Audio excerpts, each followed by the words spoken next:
debate time, everybody. You just give me a...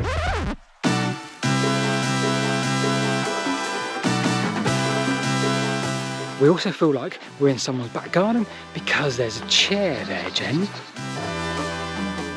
Little bit of poetic license in today's video, but we are nonetheless looking for a flow of water that goes 73 miles in length, starts 50 meters higher than it ends using gravity, so that, I don't know. Sounds like a river to me. Sounds like a river, so let's go in search of this river that is not necessarily a river, but it is a river, but it's not a river, but it is a river, it's not, is it a river? Let's just go. Okay, goodbye.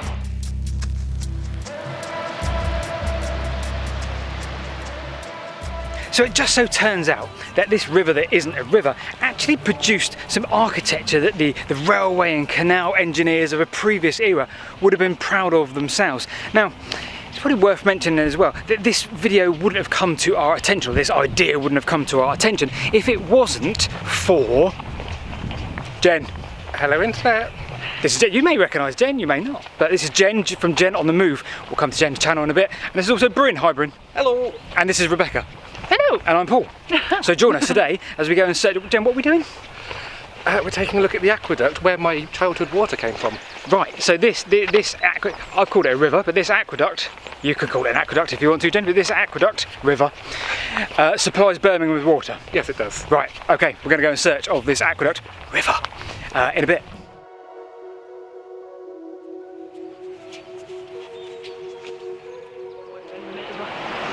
Right, so this is the beautiful Elan Dam.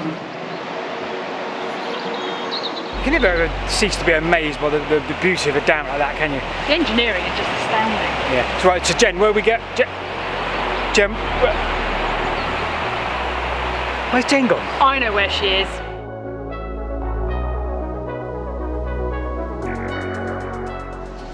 I'm sorry. So from the Industrial Revolution into the 1800s, the water quality in Birmingham, as it grew in its population, became pretty poor. So they needed a water supply. And I guess what they did is they approached the Welsh and said, can we have some of this beautiful water you possess?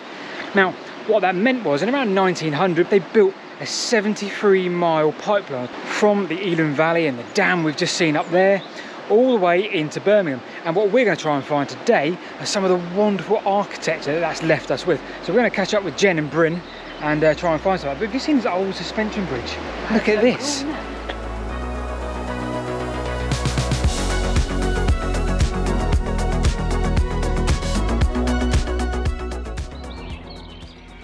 That's really confusing, isn't it? Right, so what we're trying to do, people, is we're trying to find, and I mean, we can almost see it just the other side there, an aqueduct. Or the aqueduct, the whole thing is called the aqueduct, but what should we call that? A viaduct? It's not a viaduct, is it? It's an aqueduct. It is an aqueduct. It's an aqueduct. It's water, it's aqueduct. An aqueduct holding the aqueduct. Found it. Well, looks like a beautiful old railway viaduct, basically, doesn't it? Yeah. We won't build them like that now, would they? No, look, it's just beautiful, isn't it? First opened in 1904, 1896 it gained parliamentary approval, and it looks like a railway viaduct. I'm repeating myself. So do not climb, danger of death. Probably sound advice, which I'll take.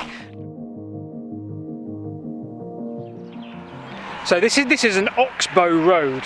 I don't know if that's a term that Jen's just made up, or Gareth Dennis has made up. Us road geeks have adopted it from the rivers term. Yeah, and I like that. So Bryn's going to make a YouTube channel very shortly, right, Bryn? And it's going to be called... You're going to call it Oxbow Bryn. Love that, I love that. Oxbow Bryn, there's a YouTube channel, Bryn. Hey!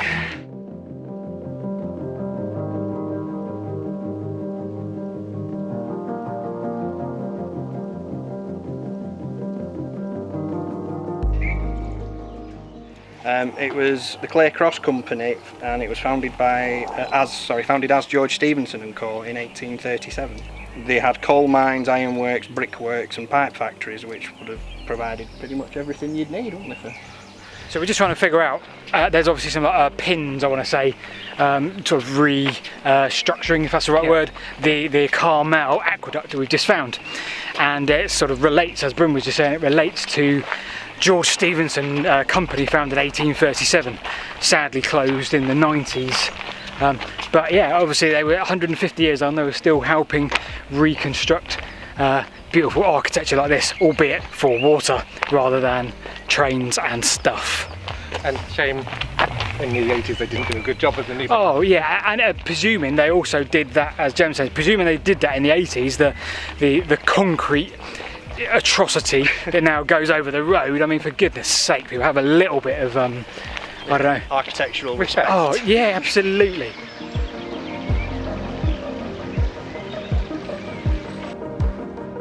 So we know that the aqueduct starts at about 230 metres above sea level, and we're discussing that it lost 50 metres in elevation to get down to Birmingham, and we know that this aqueduct uses gravity to get the water from A to B down to Birmingham. So if you lose 50 metres, now that pipeline could be 1,000 miles long, and the water would still get from A to B because of gravity. So we also know this pipeline uses siphons from time to time, and we couldn't shake one thought from our minds. Now A on the diagram is for the Elan Dam and Reservoir, and B is, well, B for Birmingham. If we draw a straight line downhill down our 50-metre drop, however long the distance is, clearly the water will flow down. Now even if we undulate this through some of the hills of Wales, well, as long as you don't go above the line of the horizon from the starting point, you can pretty much undulate as much as you like. At least that's the theory. But this is a very, very relevant question to where we are now, because currently we are 380 metres above sea level. We're looking at an observation tower. We've passed a point, I reckon, what was it, Jen, about 2 miles about that way? Yeah, where it was higher. Where it was about 330 metres and it was above a stream. But that didn't add up. We'll go back there shortly and we'll find out exactly why. The big question is that even though it loses 50 metres to get to Birmingham, it's probably got to gain several to clear these mountains. But yes, the question is But it's how. Observation tower implies, in my head, 1790 engineering of a canal where they needed a line of sight to build a tunnel. Why do you need an observation tower on something that was built in 1900? As Jen said, I think we're going to find out in a moment, if we make it without cardiac arrest. This is a climb.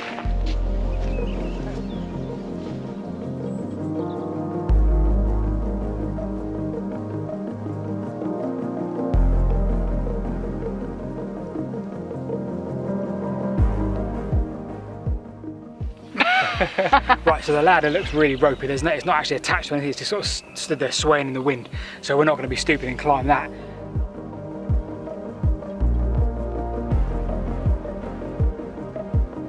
So this, that observation tower there is part of a pair.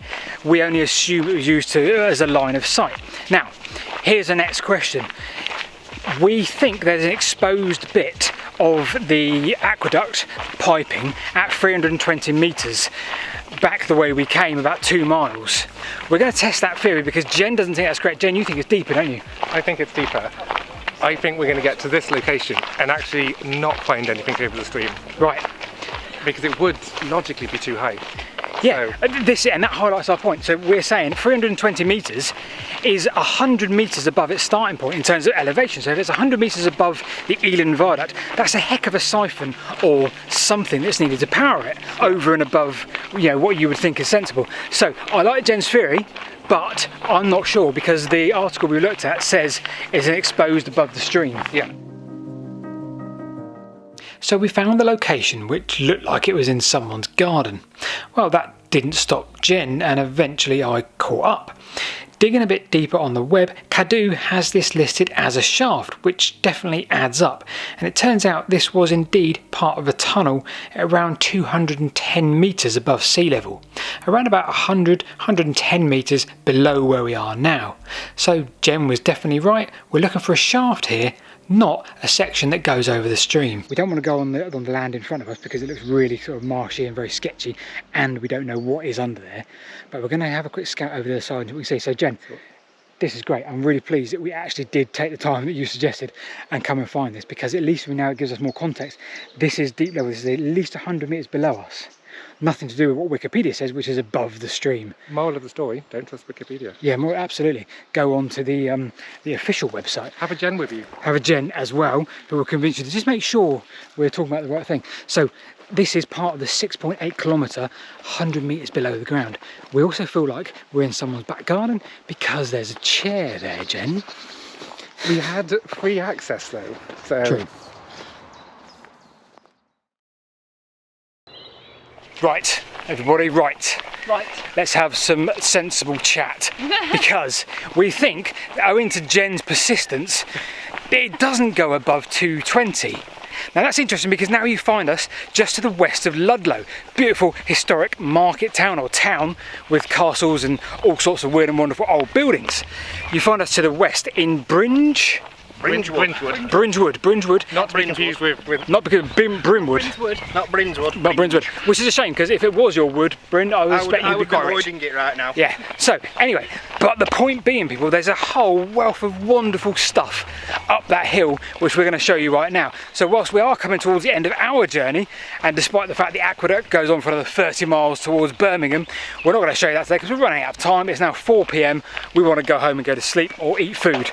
So however, up that hill just up there is some utterly beautiful, wonderful stuff. So stick with us for the next few minutes and we will bring this wonderful stuff to you.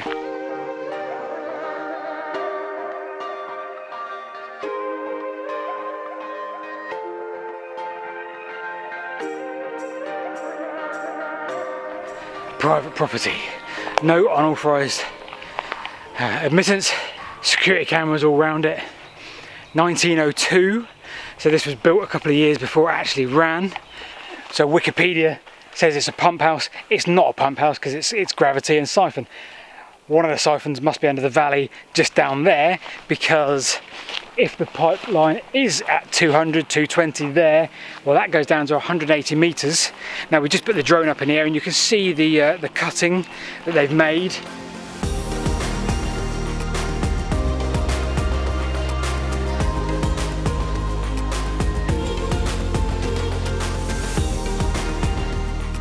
Duplicate of the building we saw the other side of the valley, Birmingham Corporation. You can't see it because I've decided to choose a really stupid angle of sun direction. But yeah, duplicate across the valley where we were looking at just earlier. Now just through the woods behind the camera is the money shot and a half. This is what we've been trying to find for the last hour, walking through Brynwood. Right ahead of me, you can see the top of it. Doesn't look very impressive from the top, but nevertheless it obviously is.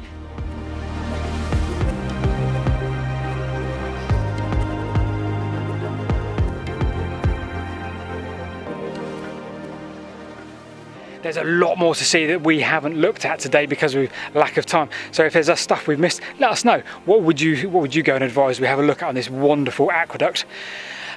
Big thanks to Bryn and Jen. Go and subscribe to Jen's YouTube channel. The link's in the description below. Go and subscribe to Bryn's YouTube channel. He hasn't made yet, but he will make, right, Bryn? Eventually. Eventually. But do go and watch Jen on the move. Link in the description below. We're going to disappear now. I'm hungry. Yes, get some food. Thanks for watching, everybody. Really appreciate your time, and we'll see you this time next week.